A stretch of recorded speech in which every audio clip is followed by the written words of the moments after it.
É difícil acreditar, mas o que você está prestes a ver não é uma cena de guerra em Gaza ou na Ucrânia. Isso está acontecendo no coração do Rio de Janeiro, uma das cidades mais icônicas do Brasil. Em poucas horas, uma operação policial transformou bairros inteiros em campos de batalha. Helicópteros sobrevoando, tiros cruzando as ruas, drones lançando explosivos, ônibus incendiados e famílias correndo desesperadas para se proteger. Toda vez que a gente fala de combater drogas, possivelmente fosse mais fácil a gente combater os nossos viciados internamente. Os usuários. Os usuários são responsáveis pelos traficantes, que são, vítimas dos usuários também. Essa é a realidade de uma terça-feira comum na capital fluminense. Até o momento, o saldo é trágico. 64 mortos, sendo 4 policiais e 60 criminosos, segundo dados oficiais. Mais de 80 pessoas ficaram feridas. Terça-feira, 28 de outubro. Quase 200 disparos em 1 minuto.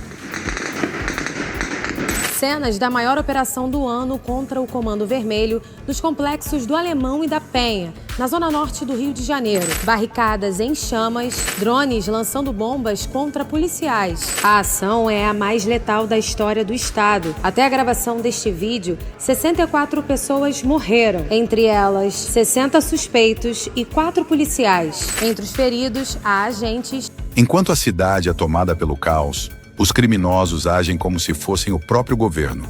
Eles controlam territórios, ditam regras, cobram impostos e desafiam o Estado com armas pesadas e tecnologia avançada. Segundo estudos independentes, quase 70% da área urbana do Rio já está sob domínio ou disputa de facções criminosas e milícias. Esses grupos não apenas dominam o comércio e o transporte, mas também exercem um poder paralelo, enquanto o Estado real só aparece para recolher os corpos. Em meio a esse cenário, o presidente Lula surpreendeu ao classificar os traficantes como vítimas dos usuários de drogas. Pelos traficantes, que são, vítimas dos usuários também. Uma declaração que gerou revolta e indignação. Como podem ser vítimas aqueles que aterrorizam a população, usam drones para bombardear a polícia e expulsam famílias de suas casas? Essa narrativa não apenas distorce a realidade, mas também expõe a falência das políticas de segurança pública no país. O Brasil investe anualmente mais de 110 bilhões de reais em segurança, o equivalente a 1,3% do PIB. No entanto, esse dinheiro parece desaparecer em meio à burocracia e à ineficiência. Enquanto o Estado gasta bilhões sem resultados, as facções criminosas investem em armas, inteligência e expansão territorial.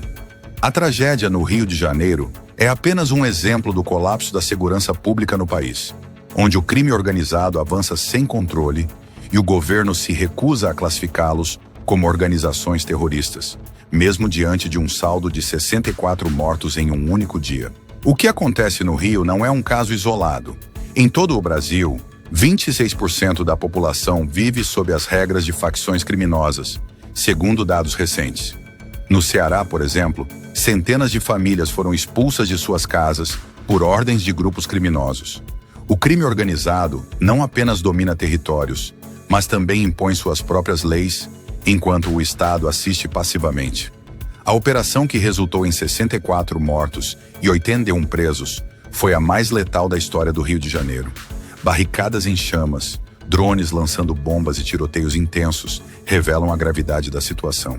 O objetivo era conter o avanço do Comando Vermelho, uma das maiores facções criminosas do país, que busca expandir seu domínio para novas áreas. No entanto, a resposta do Estado segue sendo insuficiente. O mapa do Rio de Janeiro hoje é um retrato da falência da segurança pública. Grande parte da cidade está sob controle de facções ou milícias, enquanto áreas como Barra da Tijuca, Leblon e Copacabana ainda resistem. Mas até quando? O crime organizado já não se limita ao Rio. Ele se espalha pelo Nordeste, Centro-Oeste e outras regiões, criando um estado paralelo dentro do Brasil. Enquanto isso, a população brasileira segue refém desse fogo cruzado.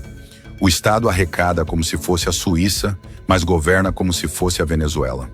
A ineficiência, a corrupção e a falta de vontade política transformaram a segurança pública em um verdadeiro caos.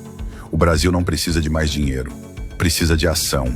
Precisa de um governo que enfrente o crime organizado com a seriedade que o momento exige. Caso contrário, o que vemos hoje no Rio de Janeiro será apenas o começo de um colapso ainda maior. Terça-feira, 28 de outubro.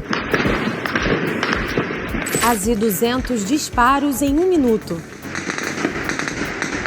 Cenas da maior operação do ano contra o Comando Vermelho nos complexos do Alemão e da Penha, na zona norte do Rio de Janeiro. Barricadas em chamas, drones lançando bombas contra policiais. A ação é a mais letal da história do estado. Até a gravação deste vídeo, 64 pessoas morreram, entre elas 60 suspeitos e 4 policiais. Entre os feridos, há agentes